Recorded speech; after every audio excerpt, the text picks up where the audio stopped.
नमस्कार दोस्तों। तो सबसे पहली बात कि आप लोग जो कमेंट करते हैं उस कमेंट के लिए ढेर सारी शुभकामनाएं। आप कमेंट करें, ऊपर वाला आपको क्या करे, परीक्षा में सफल दे दे, ठीक है ना। और दूसरी बात कि ऐसा नहीं है कि कमेंट हम नहीं देखते, सबकी कमेंट को देखते भी हैं, रोज़ पढ़ते हैं। जो भी कमेंट आता है उसको हम पढ़ते भी हैं, अच्छा भी लगता है। अच्छा इसलिए अच्छा लगता है कि चलिए कुछ लोग पढ़ने में तो इंटरेस्ट ले ही रहे हैं, और कुछ लोग क्या, जितने लोग भी देख रहे हैं वो सब कहीं ना कहीं इंटरेस्ट ले ही रहे हैं। एक भाई ने लिखा था कि लाइक, पता नहीं कैसे लोग हैं कि लाइक ही नहीं करते हैं। तो अब उनका भी अपना एक कहना भी सही है कि नहीं है। एक सांसारिक नज़र से देखा जाए तो जो भी देखे वो लाइक कर दिया करे, और अगर नहीं पसंद है तो अनलाइक भी कर दिया करे, बाकी उसके ऊपर डिपेंड करता है।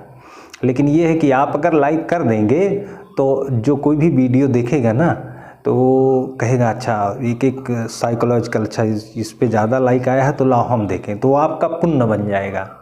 अगर हम कहें तो आप लाइक करेंगे तो हमको अच्छा लगता है तो अच्छा लगता ही होगा, क्योंकि एक सांसारिक जीव है तो अच्छा लगेगा। लेकिन अब ये भी कह दें कि मतलब इसके पीछे एक ये है कि आपके अपने जीवन की चाबी या अपने जीवन का रिमोट आपके पास खुद रहे। मतलब कोई आपके बारे में क्या सोच रहा है, लाइक कर रहा है कि अनलाइक कर रहा है, इस पर आप कभी मत सोचिए। आप क्या हो आप ज़रूर सोचो, है ना, क्योंकि आपका सोचना आपके लिए वही शुभ कर्म है और वही आपको सुख देगा। अगर आप सोचें कि हमारे जीवन का फैसला, हमारे कर्मों का फैसला कोई और करे तो वहाँ दुख उत्पन्न होगा, है ना। स्वयं में आत्मनिर्भर बनिए, है ना। इसलिए मैं कभी बहुत ज़्यादा लाइक के लिए आपसे नहीं कहता हूँ। क्यों, ऊपर वाला ही है। अगर मुझको उस लायक समझेगा तो आपके मन में वो प्रेरणा दे देगा, है ना। तो हमारा तो सीधा फंडा उसी के ऊपर चलता है। कर्म मेरे हाथ में है। भगवान ने कहा है कर्मण्येवाधिकारस्ते मा फलेश कदाचन।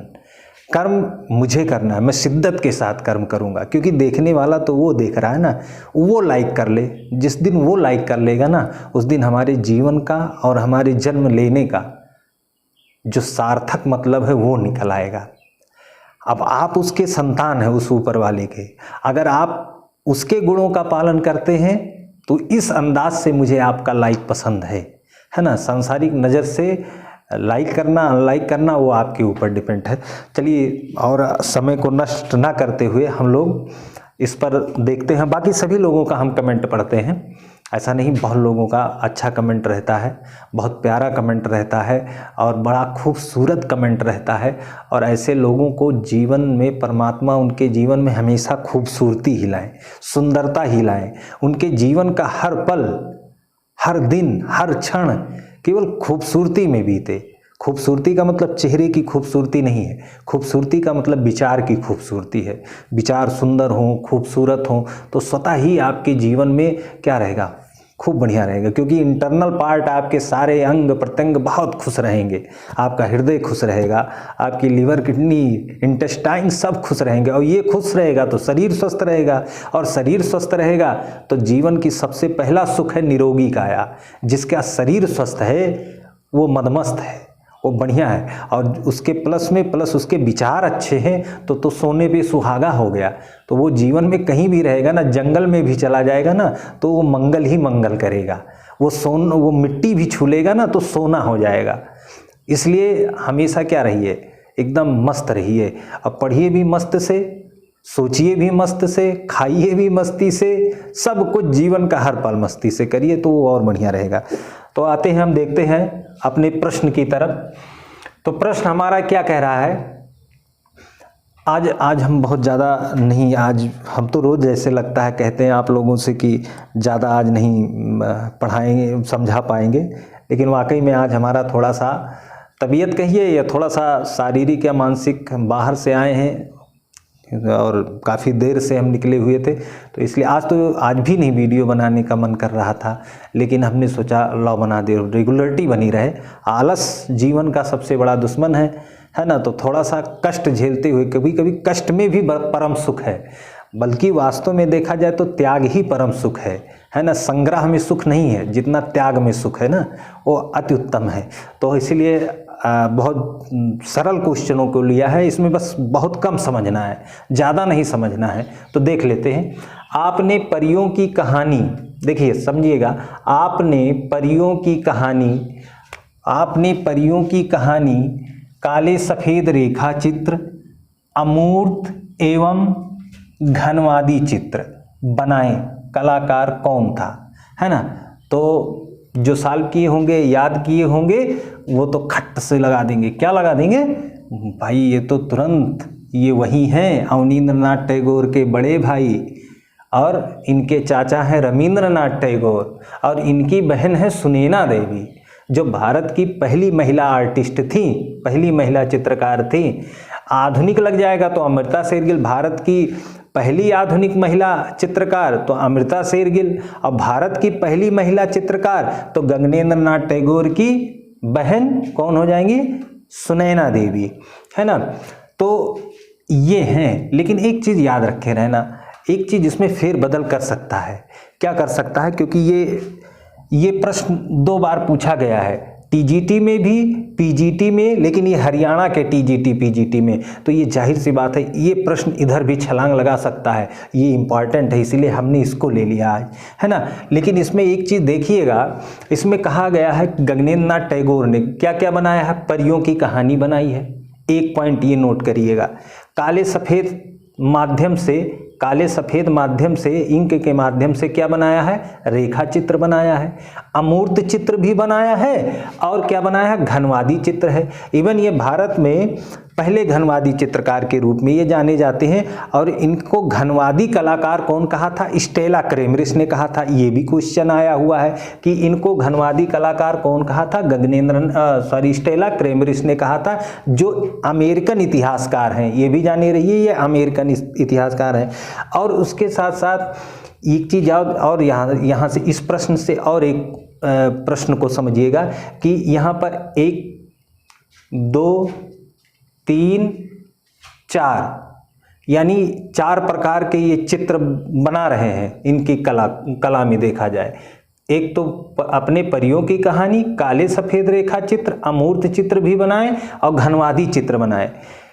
एक प्रकार के और चित्र बनाए, यहाँ पर लिख लीजिएगा, प्राकृतिक चित्रण भी किया है, प्रकृति चित्र। ये एग्जाम क्वेश्चन में नहीं था, इसको आप नोट कर लीजिएगा, प्रकृति चित्र भी बनाए। तो अब कितने प्रकार के चित्र हो गए, परियों की कहानी भी बनाई है, काले सफ़ेद माध्यम से रेखा चित्र बनाए हैं दूसरा, तीसरा प्रकृति चित्र बनाए हैं, चौथा अमूर्त चित्र भी बनाए हैं, 5वां घनवादी चित्र भी बनाए हैं। इस तरह टोटल कितने हो गए, 5 हो गए ना। तो गगनेंद्रनाथ टैगोर की कला को हम 5 भागों में बांट सकते हैं। एक प्रश्न ये बन गया। अब बहुत ये उस समय का प्रश्न होगा जब एकदम बिल्कुल परीक्षार्थियों को छांटना होगा कि कौन पढ़ा हुआ है। उसमें से एग्जामिनर ऐसे प्रश्न दे गया कि गगनेंद्रनाथ टैगोर की कला को कितने भागों में बांटा गया है, तो टोटल 5 भागों में बांटा गया है। पहले भाग में उन्होंने किस प्रकार का चित्रण किया है, परियों की कहानी। दूसरे में काले सफ़ेद माध्यम से रेखा चित्र बनाया, तीसरे में प्रकृति चित्र बनाया, चौथे में अमूर्त चित्र बनाया, और उसके बाद में 5वें भाग में घनवादी चित्र बनाया। तो ना, और स्टेला क्रेमरिस ने इनको घनवादी कलाकार कहा सबसे पहले, स्टेला क्रेमरिस में। और भारत में सबसे पहले व्यंग्य चित्र इन्होंने ही किया है, किन्होंने, गगनेंद्रनाथ टैगोर ने, है ना। तो इस तरह से इनका ये पॉइंट, एक चीज़ और याद रखिएगा कि इनका जन्म कब हुआ था, 1867 में हुआ था। मृत्यु कब हुई थी, 1938 में हुई थी।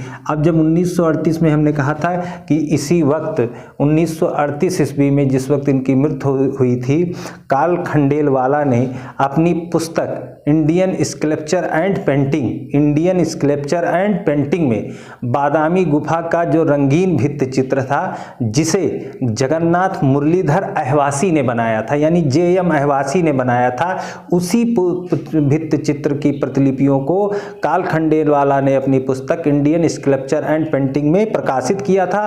तो ये इतने सारे क्वेश्चन हो गए। अब किस समय प्रकाशित किया था? जिस वक्त एक महान कलाकार की डेथ हुई थी, मृत्यु हुई थी 1938 ईस्वी में। तो इतना क्लियर हुआ ना। अब आ जाइए थोड़ा सा एक और प्रश्न देखते हैं।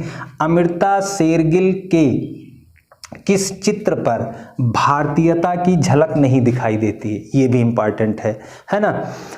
ये भी प्रश्न आए, जितने भी हम लोग प्रश्न ले रहे हैं सब आ चुके हैं। कोई ऐसा नहीं कि प्रैक्टिस सेट बुक से मैं आपको दे रहा हूं, कोई नया दूंगा। मैं वही प्रश्न दूंगा जो आ चुके हैं विभिन्न एग्जामों में और आने वाले हों, चाहे वो UGC नेट में आए हों, चाहे RPSC में आए हों, चाहे हरियाणा TGT में आए हों, चाहे उत्तराखंड LT में आए हों। हम उन्हीं प्रश्नों, अब बिल्कुल पक्का मान के जानिए, इन्हीं सब माध्यमों से आप कर लेंगे ना, आपका 125 में से 120 क्वेश्चन सही जाएगा, एकदम एग्जैक्ट जाएगा। बहुत ज़्यादा प्रैक्टिस सेट के तमाम तामझाम के क्वेश्चनों में मत फंसिएगा, क्योंकि प्रश्न वही देंगे जो विभिन्न एग्जामों में आ चुके हैं ना। तो इसलिए तो अमृता शेरगिल के किस चित्र पर भारतीयता की झलक नहीं दिखाई देती, ये TGT में प्रश्न नहीं पूछा गया है इस तरह का। अमृता शेरगिल के बारे में पूछा है, लेकिन TGT और PGT में इस तरह का प्रश्न नहीं पूछा गया है। ये RPSC का प्रश्न है और ये कभी भी TGT और PGT में क्वेश्चन छलांग मार सकता है ना। अमृता शेरगिल के किस चित्र पर भारतीयता की झलक नहीं दिखाई देती, ये पूछ लिया। तो पहली बात तो जितने चित्र हैं ना, ये सब अमृता शेरगिल के हैं, है ना। देखिए, फ्रूट वेंडर्स, वेंडर्स माने होता है विक्रेता, फल बेचने वाला। फ्रूट वेंडर्स माने फल बेचने वाला। ब्राइड्स टॉयलेट, है ना। ब्राइड टॉयलेट्स माने होता है दुल्हन का श्रृंगार, दुल्हन का श्रृंगार। ब्राइड्स टॉयलेट माने दुल्हन का श्रृंगार। और एक है स्लीप और एक है हिलमैन, हिलमैन भी इनका है, और स्लीप। तो इनके स्लीप नामक चित्र पर भारतीयता की झलक नहीं दिखाई देती है। क्यों? क्योंकि ये चित्र न्यूड चित्र है, नग्न चित्र है, अनावृत चित्र है ना। तो इसलिए, क्योंकि भारतीय परंपरा तो ऐसी नहीं रही है कि ये पाश्चात्य परंपरा रही। पाश्चात्य में सब लोगों ने ज़्यादातर नग्न चित्रण किया। जितना भी चित्र देखेंगे स्त्रियों का, वो सब नग्न चित्र हुआ है पाश्चात्य कला में खूब। और यही एक चित्र अमृता शेरगिल का था, इसी स्लीप, जिस पर भारतीयता की झलक नहीं दिखाई पड़ती है। दूसरा पॉइंट, ये दुल्हन का श्रृंगार है, ब्राइड्स टॉयलेट। और याद रखिए, एक चित्र है दुल्हन, है ना। ये दुल्हन किसका है? तो दुल्हन राम कुमार का है, दुल्हन राम कुमार का है। ये दुल्हन राम कुमार का है। अब ब्राइड्स टॉयलेट यानी वधू का श्रृंगार, इसे हम कह सकते हैं वधू का श्रृंगार, वधू का श्रृंगार, ये है अमृता शेरगिल का, है ना। अब देखिए अगला पॉइंट आपके चलिएगा। अगला पॉइंट तीसरा क्या कह रहा है? विदेशी होने के बावजूद भी किसने भारतीय कला को अपनाने को कहा? विदेशी हैं, क्योंकि विकल्प में भी सब दिख रहे हैं। आर्चर भी विदेशी, जॉन वुडरोव भी विदेशी, E.B. हैवेल भी विदेशी, है ना।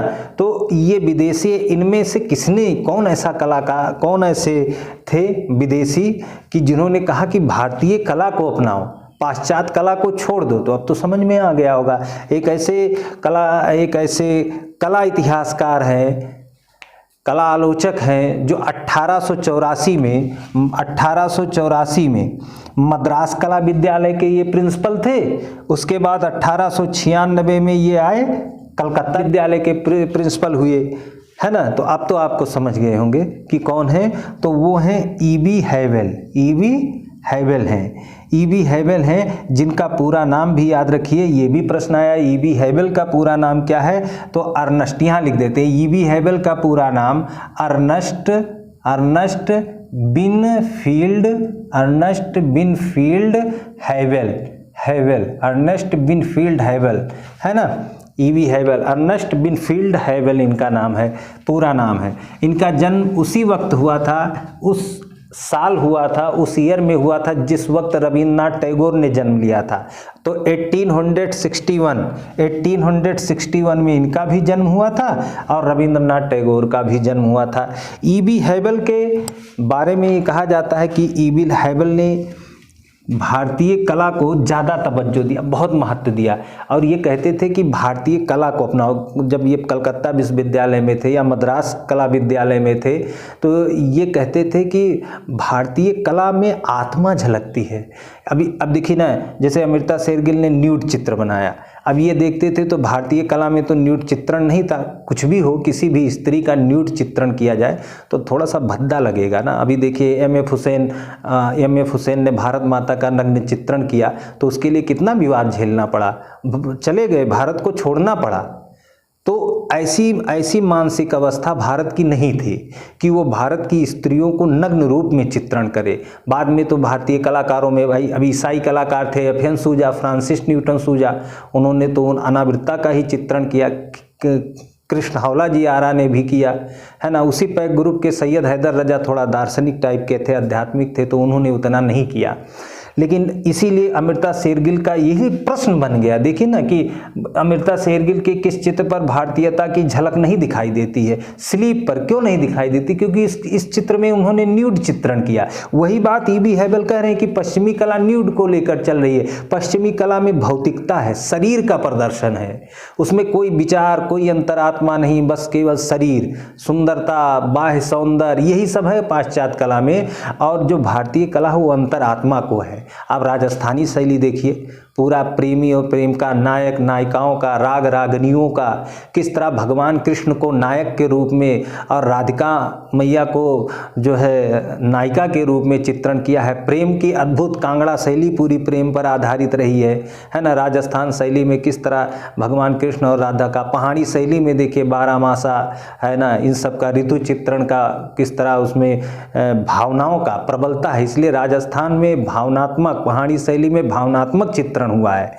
और जो है पाश्चात्य कला में भावनात्मक चित्रण नहीं है, वो बाह्य सौंदर्य को लेकर चलते हैं ना, एक नग्न चित्रण है उनके में, है ना। तो इस आधार पर ई.बी. हैबल ने इस बात को समझा कि भारतीय कला अंतरात्मा को प्रदर्शित करती है और पाश्चात्य कला बाह्य जगत को प्रदर्शित करती है, भौतिक जगत को प्रदर्शित करती है। इसलिए जब ये कलकत्ता में पढ़ा रहे होते हैं तो अपने बच्चों से कहते हैं कि अपने बच्चों, मतलब जो स्टूडेंट थे, वो कहते थे कि भारतीय कला को अपनाओ, पाश्चात्य कला को छोड़ दो।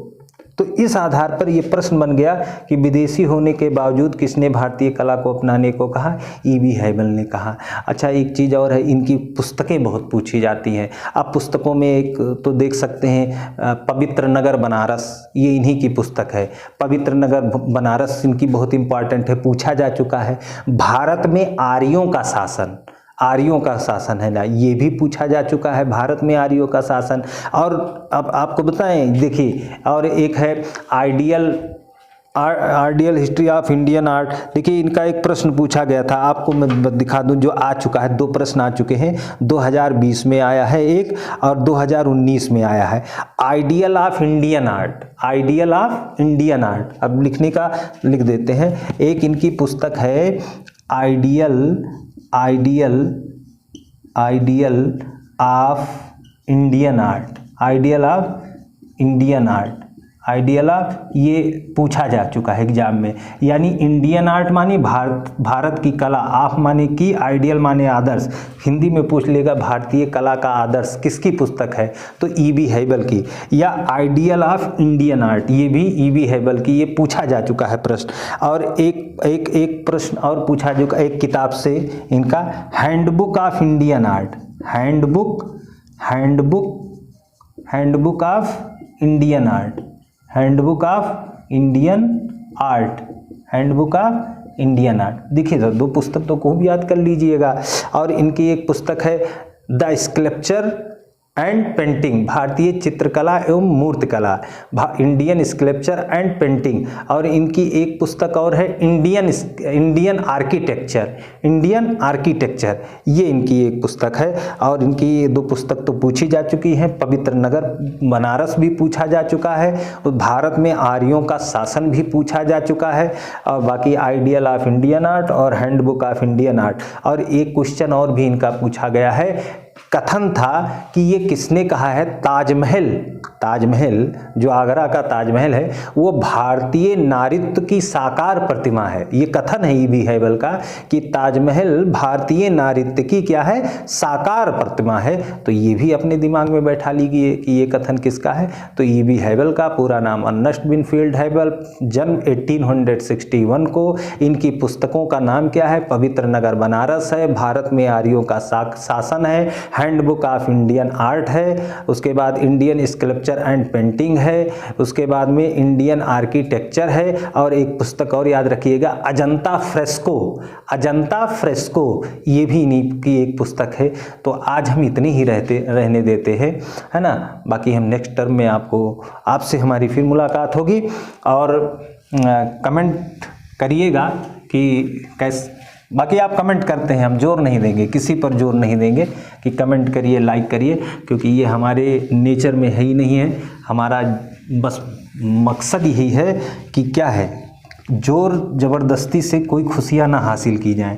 आपका मन जिस दिन कहेगा उस दिन आप सब कुछ करिएगा, है ना। लेकिन ये है कि थोड़ा सा कुछ इंडियन ट्रेडिशन है, कुछ भारतीय परंपरा है, तो उस हिसाब से आप पालन कर लीजिएगा, है कि नहीं।